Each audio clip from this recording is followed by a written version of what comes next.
우리는 음식을 할 때 더 좋은 맛을 내기 위해 여러 가지 양념을 넣습니다.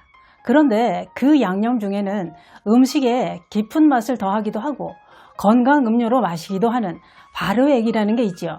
그 중에서도 제일 유명한 게 매실청인데요. 매실청은 음식에도 넣고 물에 타서 마시기도 하고 집집마다 인기가 참 좋습니다. 매실은 인체에 좋은 성분이 많은 것은 물론이고 음식에 넣었을 때 깊은 맛을 내기 때문에 약방의 감초처럼 여기저기 다 들어갑니다.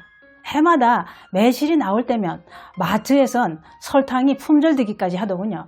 집집마다 김장김치 담그듯이 매실청도 그렇게 다들 담가 놓고 먹고 있는 건데요. 그런데 매실에는 인체에 치명적인 독성이 있어서 잘못 먹으면 몸을 상하게 한다는 사실 알고 계셨나요? 그렇다면 어떻게 먹어야 괜찮을까요? 매실, 그 이야기 지금 시작합니다. 안녕하십니까, 주의사 전성시대입니다. 여러분은 매실청은 담가두고 드시나요? 해마다 6월이 되면 매실청을 담그는 주부들이 많습니다. 매실도 종류가 두 가지입니다. 청매실과 황매실이 있는데요. 청매실은 신맛이 강하고 황매실은 복숭아나 자두처럼 단맛과 신맛이 납니다. 대부분 청매실로 매실청을 담그지요. 청매실은 덜 익은 매실이고 황매실은 누렇게 잘 익어서 향기도 참 좋습니다. 저희 집도 청매실로 담그다가 황매로 한번 담가봤더니 향기도 좋고 맛도 훨씬 좋더군요.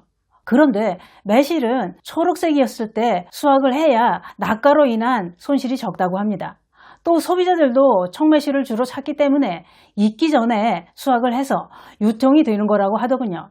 그런데 소문에는 풋살구를 청매실로 속여서 팔기도 했다는 얘기가 있습니다. 안 익은 살구나 청매실은 보통 사람들이 구분 못할 정도로 비스무리합니다. 많이 닮아서 생겨난 소문이겠지요. 저는 황매실을 경험해 보니 이제는 청매실은 안 살 것 같습니다. 제 취향일 수도 있습니다만 황매실로 한번 매실청을 담궈보고 홀딱 반했습니다.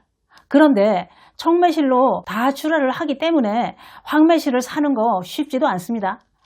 황매실은 청매실에 비해 구연산 함량이 약 2.5배 많다고 합니다. 또 비타민 A의 함량도 황매실이 2.5배 더 많다고 하고요. 당도는 어떨까요?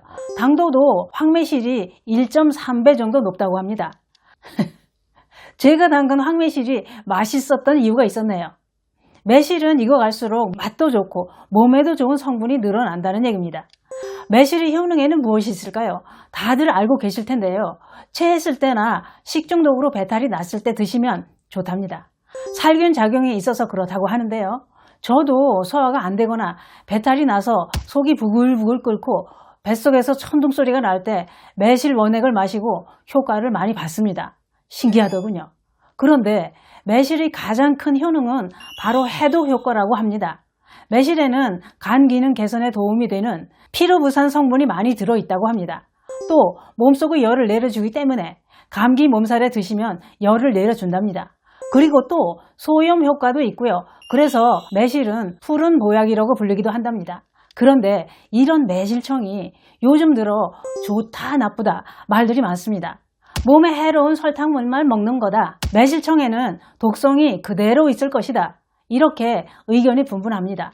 다들 잘 알고 계실 텐데요. 청매실의 씨에는 독성이 있죠. 아미그달린이라는 독성 물질인데요. 이 아미그달린 독성은 매실뿐만 아니라 다른 과일인 복숭아, 체리, 살구, 서양자두 이런 과일의 씨 속에 많이 함유되어 있답니다. 그러면 아미그달린이라는 독성은 어떤 독성일까요? 그건 이렇다고 합니다.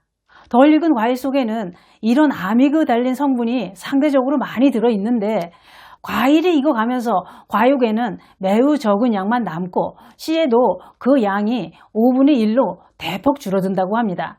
그리고 과일의 씨를 먹는 사람은 없겠지요.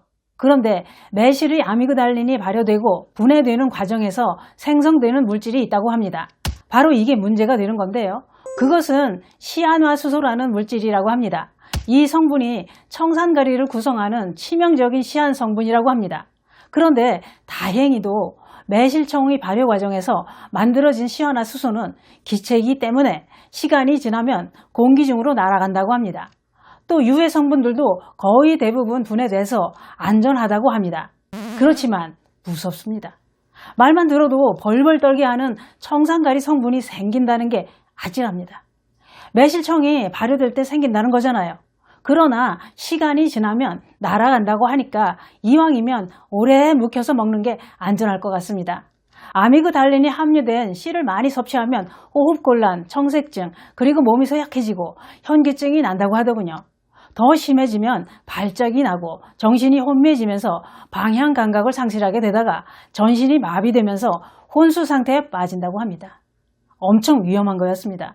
그런데 그런 씨를 그렇게 많이 먹을 일도 없을 것 같습니다. 또 그런 과일들은 숙성해 가면서 아미그달린의 양은 감소한다고 합니다. 보통은 매실을 알코올이나 설탕에 재워서 발효를 시키죠. 그렇게 매실주나 매실청을 만들어 먹게 되는데요. 매실주는 알코올 양에 따라 다소 차이가 있고 매실청은 3개월 정도까지 처음 매실에 함유되어 있던 양보다 더 많은 양의 아미그달린이 만들어진답니다.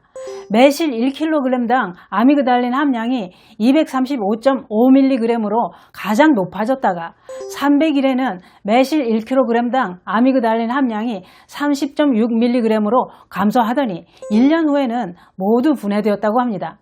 이것은 경기도 보건환경연구원 연구팀이 조사를 해서 발표한 내용입니다. 그런데 1년이 지나면 아미그달린은 대부분 분해되고 없어지고 또 아미그달린이 분해되면서 만들어졌던 시화나수소도 대부분 공기 중으로 날아가 버린답니다. 다른 물질들도 분해가 되기 때문에 염려를 하지 않아도 된다고 했습니다. 또 매실주를 담글 때도 알코올 도수가 너무 높은 것보다는 낮은 것을 선택하는 것이 바람직하다고 합니다. 이유는 이렇습니다. 매실주도 발효 과정에서 에틸카바메이트라는 독성 물질이 생긴다고 합니다. 이것은 발암 추정 물질이라고 하는데요. 집에서 담그는 매실주에 그 함량이 더 많고요. 수리 도수가 높을수록 독성 물질 함량이 더 높아진답니다. 그래서 청매실로 술이나 매실청을 담글 때는 씨를 아예 제거하고 담그는 게 제일 안전하답니다. 그런데 씨를 제거하는 게 쉬운가요? 그걸 언제 분리하나요? 힘듭니다. 그러니 1년 이상 숙성시켜서 먹는 게 좋겠지요. 그래도 걱정이 되신다면 황매실을 사용하는 것도 좋은 방법이겠지요. 그게 그렇습니다. 식품에 함유된 유해 물질에 대해 사람들은 예민합니다. 왜냐? 먹거리는 바로 우리 생명과 깊이 연관이 있기 때문입니다. 유해물질이 있다, 없다도 중요하지만 얼마나 들어있는지, 얼마나 치명적인지, 안심해도 되는 수치인지 이것이 중요합니다. 우리는 매실청을 담그고 음식에 넣어서 먹으며 살아온 지 오래됐습니다. 매실에 1:1 비율로 설탕을 붓고 매실청을 만드는데 설탕을 많이 넣는 이유는 설탕의 고농도가 매실의 여러 성분을 빠져나오게 한다는 원리라고 합니다. 이것을 삼투압 현상이라고 하는데요. 이렇게 해서 좋은 성분을 먹자는 거지요. 그러나 당뇨나 고혈압 환자는 해로울 수 있으니 조심해야 된답니다. 이렇게 과일청이나 발효액은 천연 재료로 만들기 때문에 그 재료에는 우리가 알 수 없는 수많은 물질이 들어있을 수 있답니다. 그 양이 적다고 해도 그 물질이 독성을 가진 경우라면 간에 부담을 주게 돼 있답니다. 그러니 건강이 안 좋다면 조심해서 드셔야 된답니다. 결론은 매실은 우리 몸을 이롭게 하는 건 분명한 사실입니다. 그러나 잘못 먹게 되면 몸에 치명적인 해를 끼치는 것도 사실입니다. 매실은 독성이 분명히 들어있는 식품이고 발효 과정에서 더 큰 독성이 증가하고 있었습니다. 그러나 그 독을 안 먹으면 되는 거였습니다. 그리고 안 먹을 수 있습니다. 담가놓고 1년만 잊고 지내다가 독이 날아간 다음 먹으면 됩니다. 우리는 지혜롭게 지금껏 그렇게 먹어왔으니 매실 때문에 피해를 본 건 없는 거지요. 올해도 매실청 만들어서 독성이 날아간 다음 드시고 건강하게 사시기 바랍니다. 감사합니다.